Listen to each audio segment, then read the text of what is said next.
3, 2, 1, fire!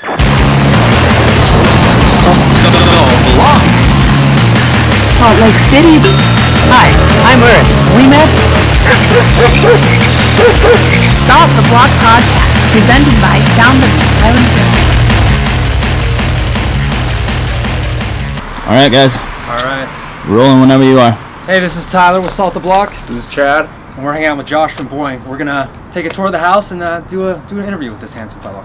We were talking a little bit earlier. This house has been kind of a radical collective for around 11 years. Is that what it was? Yeah, about 11 years, and I absolutely have not been here that whole time, so I can't tell you what it's always been like. But I've hung around for maybe 3 or 4 years now, and I've lived here for about a year and a half. Speaking of that, do you guys?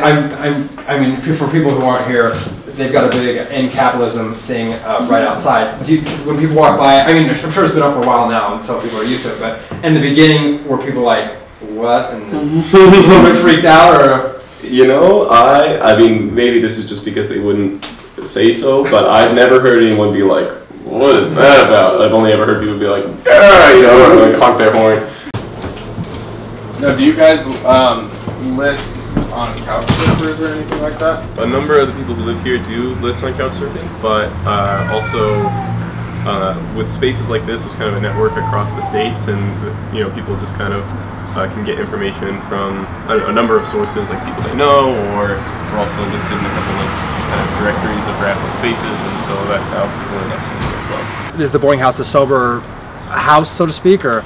No, a number of people who live here, maybe even the majority, use, I guess, substances. Okay. What we want to have is kind of like a safe space where we can have events and not worry about like legal problems. Gotcha. Or also potentially like, I don't know, wasted people breaking things. Of course, some people feel very uncomfortable with intoxication, and so we don't want to kind of put someone in that situation if they don't want to be. You said you went to college, is that correct? Yep, I have a degree. Can I ask what you have your degree in? Yeah, I have a degree in anthropology. That's great. Are you pursuing that now at all, or looking for work, or? I actually just got a job. I'm not going to say who my employer is going to be. But with any luck, maybe I'll be able to rob them blind. There you go. Well, this is kitchen number 2. Kitchen number 2. This was a separate thing upstairs, and I think initially when it got started, it just happened that like maybe there were some radically inclined folks living in one part of it, and the other part cleared out, and their friends moved in and kind of turned it into a whole collective space. Cool. Yeah. Has specifically like this house, have you guys ever been vandalized, or has there been any violence against people that don't believe in your cause? Only at the hands of the police. We're doing this on April 27th right now, and I know May Day is coming up on Thursday. For people who are not familiar with May Day, would one of you like to explain a little bit about what May Day is? Well, yeah, in Chicago there was a big strike.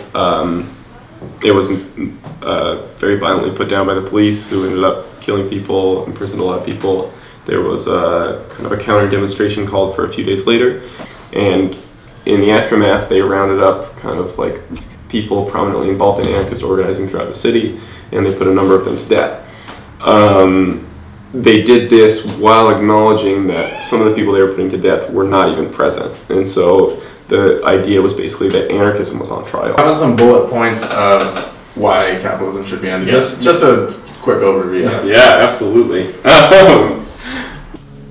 Now, approximately 18 million people die every single year from global poverty. I would equate it to nothing less than a holocaust of the world's poor.